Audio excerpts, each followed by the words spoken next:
बोलो लक्ष्मी नारायण भगवान की जय। सभी भक्तों को राम राम। आज हम श्रावण मास शुक्ल पक्ष की पुत्रदा एकादशी व्रत कथा श्रवण करेंगे। कथा श्रवण करने से पहले भगवान लक्ष्मी और नारायण जी का ध्यान करते हुए कथा श्रवण करना है। शांताकारं भुजगशयनं पद्मनाभं सुरेशं विश्वाधारं गगनसदृशं मेघवर्णं शुभांगं लक्ष्मीकान्तं कमलनयनं योगहृदयानगम्यं वन्दे विष्णुं भवभयहरं सर्वलोकैकनाथं।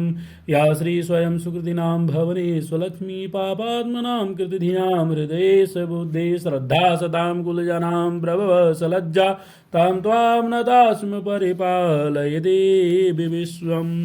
युधिष्ठिर बोले, हे मधुसूदन, श्रावण शुक्ल पक्ष की एकादशी का क्या नाम है, सो कृपा करके मुझसे कहिए। श्री कृष्ण बोले, हे राजन, प्राचीन समय में द्वापर युग के प्रारंभ में माहिष्मतिपुरी में महोजित नाम का राजा राज करता था। उसके पुत्र नहीं था, इससे उसको राज से सुख नहीं मिलता था। बिना पुत्र के इस लोक और परलोक में सुख नहीं है। पुत्र की प्राप्ति के लिए उपाय करते हुए उस राजा को बहुत समय बीत गया, परंतु पुत्र उत्पन्न नहीं हुआ।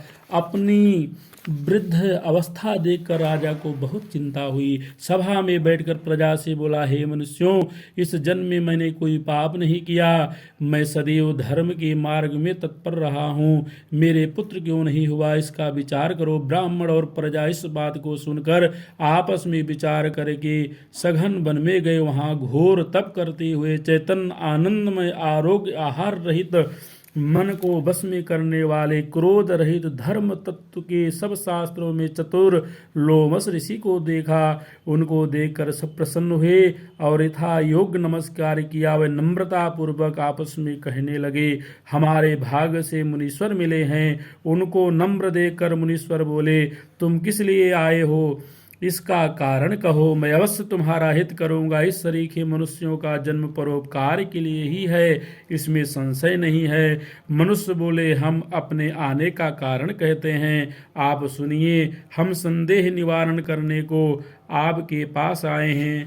महीजित नाम का राजा पुत्रहीन है। हे ब्रह्मन, हम उसकी प्रजा हैं और पुत्र की तरह उसने रक्षा की है। उसको बिना पुत्र के देखकर उसके दुख से हम दुखी हैं। सो दृढ़ विचार करके हम तप करने को यहाँ आए हैं। हे द्विजोत्तम, जिसके भाग से ही हमको आपका दर्शन हो गया। बड़ों के दर्शन से ही मनुष्यों का कार्य सिद्ध हो जाता है। हे मुनि, ऐसा उपदेश दीजिए जिससे राजा के पुत्र हो। उस राजा के पहले जन्म का वृत्तांत ध्यान करके मुनीश्वर बोले, पहले जन्म में यह राजा निर्धन और क्रूरता के कर्म करने वाला वैश्य था। एक गांव से दूसरे गांव में जाकर व्यापार करता था। एक समय ज्येष्ठ मास के शुक्ल पक्ष में द्वादशी के दिन मध्याह्न के समय गांव की सीमा पर प्यास से व्याकुल हो गया। वहां सुंदर जलाशय को देखकर जल पीने का विचार किया। वहां हाल की ब्याही गौ बछड़े समेत जल पीने को आई। वह प्यास और धूप से व्याकुल थी। वह उसका जल पीने लगी। उस वैश्य ने जल पीती हुई गौ को हटाकर जल पिया। उसी के पाप से राजा पुत्रहीन हुआ। वह मनुष्य बोले, हे मुने, पुराणों में सुना जाता है कि पुण्य के प्रभाव से पाप दूर हो जाते हैं। इसलिए पुण्य का उपदेश दीजिए जिससे पाप का नाश हो और आपकी कृपा से इनके पुत्र हो। लोमस ऋषि बोले, श्रावण शुक्ल पक्ष में पुत्रदा नाम की एकादशी प्रसिद्ध है। उसका व्रत प्रेम से विधि पूर्वक करो। रात्रि में जागरण करो। उसका निर्मल पुण्य राजा को दो। ऐसा करने से निश्चय राजा के पुत्र होगा। लोमस ऋषि के वचन को सुनकर और उनको प्रणाम करके प्रसन्न होकर सब अपने अपने घर चले गए। श्रावण आने पर सब लोगों ने राजा सहित श्रद्धा पूर्वक व्रत किया। द्वादशी के दिन अपना पुण्य राजा को दिया। पुण्य देते ही रानी ने सुंदर गर्भ धारण किया। प्रसव का समय आने पर सुंदर पुत्र उत्पन्न हुआ। हे नृप श्रेष्ठ, इस प्रकार यह पुत्रदा नाम की एकादशी प्रसिद्ध है। इस लोक और परलोक का सुख चाहने वालों को इसका व्रत करना चाहिए। इसका महात्म्य सुनकर सब पापों से छूट जाते हैं और पुत्र का सुख पाकर अंत में स्वर्ग को जाते हैं।